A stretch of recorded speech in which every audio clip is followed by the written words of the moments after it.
What will you do if everyone you loved only stayed because of what you had?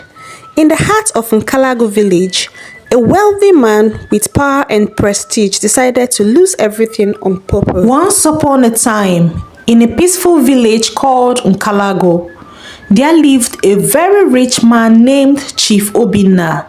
He was one of the wealthiest men in the entire region. He owned businesses in the city, farmlands across states, and a mansion that could be seen from the village hills. People respected and envied him. Whenever he drove by in his shiny black jeep, villagers waved and called him Odogu. But all the wealth in the world could not give Chief Obinna peace of mind. His heart was troubled. He loved his wife, Amaka, a woman from a humble background, but he did not trust her family. They were always in his house, eating, drinking, borrowing money, and never returning it. He often asked himself, if I lost everything today, would these people still stand by me? So one day, Chief Obinna decided to test them. Early that morning, before the rooster crowed, he called his driver and gave him a special instruction. Take all my cars to the mechanic and stay in the city for 1 week, he said. Next, he called his workers and sent them on paid leave. Then he entered his large room, opened his wardrobe, and pulled out old clothes that smell of dust and age. He wore a torn shirt, faded trouser, and walked barefooted in the living room. When Amaka saw him, she was shocked. My husband, what is going on? Why are you dressed like this? Chief Obinna looked at her and sighed. There was a fire in my warehouse last night. Everything is gone. I am now a poor man. Amaka covered her mouth in shock. Before she could say a word, her family, who had come that morning for breakfast, heard the news. There was silence, then whispers.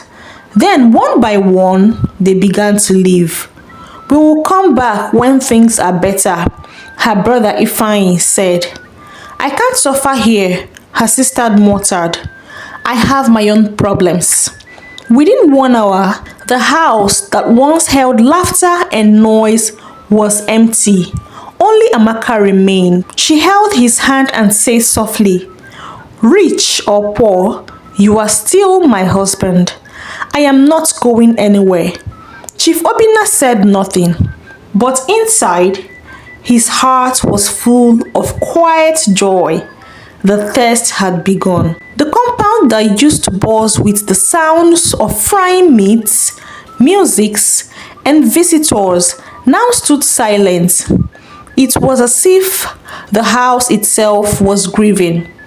Amaka wore her old wrapper and cooked with firewood. She fetched water from the nearby stream and swept the compound by herself. Still, she never complained. Chief Obinna watched her in silence. One night, he saw her crying beside the well, not because of the loss of money, but because of the way her family had abandoned them. Meanwhile, rumors began to spread in the village. Chief Obinna is finished, some said. Money has wings. Even the mighty falls. His so-called friends stopped coming. His business partners ignored his calls. And even some neighbors avoided eye contact. Then, one evening, something unexpected happened. A small knock came on the gate. Amaka opened it and saw her little cousin, Ada, holding a small bag. Auntie Amaka, she said shyly, I miss you. I don't care if you are rich or poor. Can I stay with you? I will help with anything. Amaka's eyes filled with tears. She hugged the girl tightly. Chief Obinna watched from behind the curtain, his heart softening. There was still love in this world, but the test was not yet over. 2 days later, Amaka's elder brother Ifeanyi returned, but not with help. He came with anger.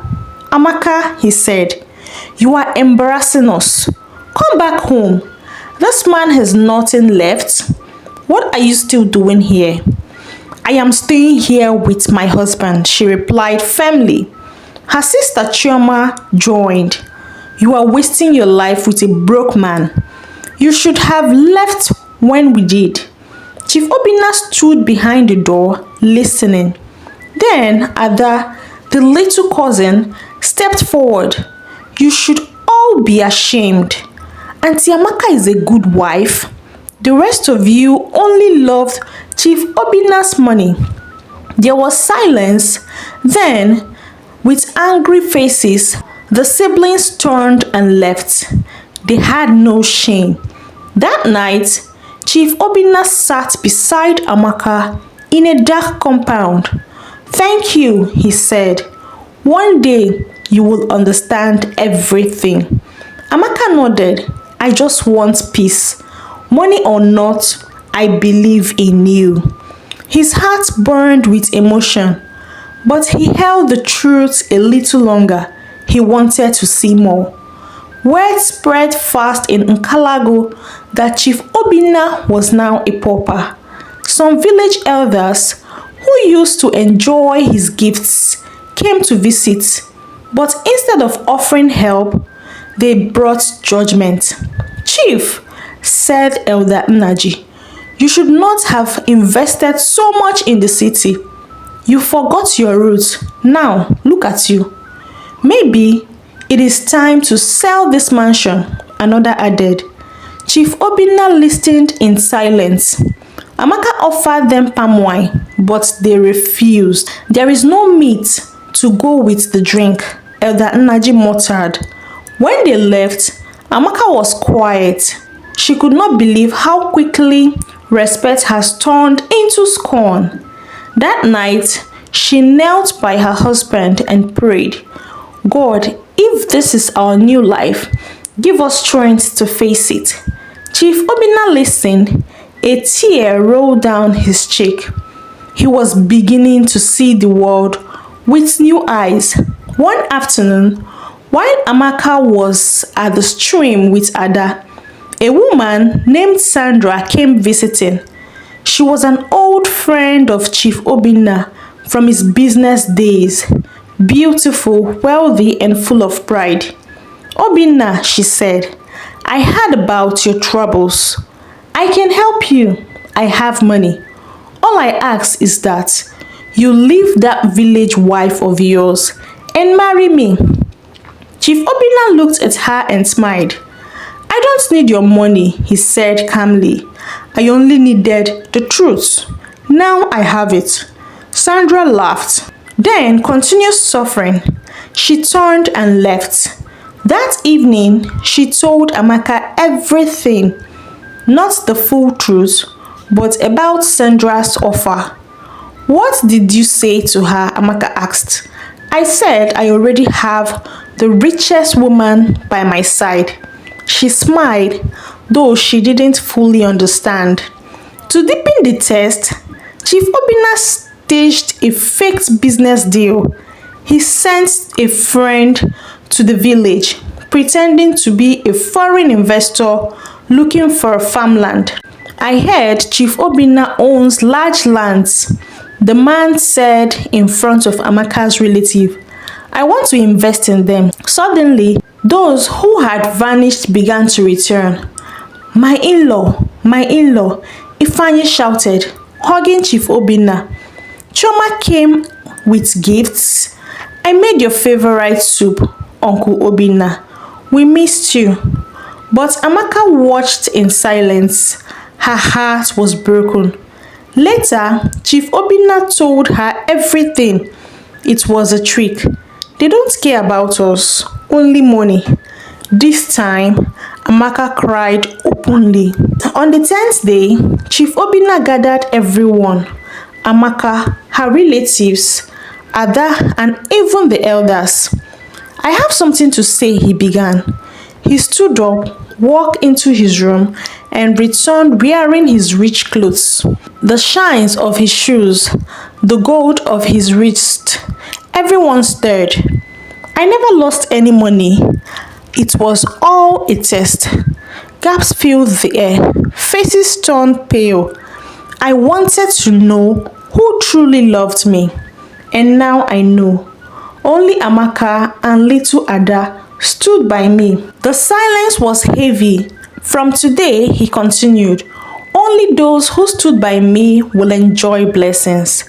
The rest of you should never step foot into my compound again.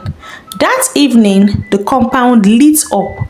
The generator came on, music played, and the smell of roasted meat filled the air. Chief Obinna's friend from the city arrived. Cars returned, laughter echoed. He called Ada and gave her a scholarship. You will go to the best schools, he said. To Amaka, he gave a necklace of gold.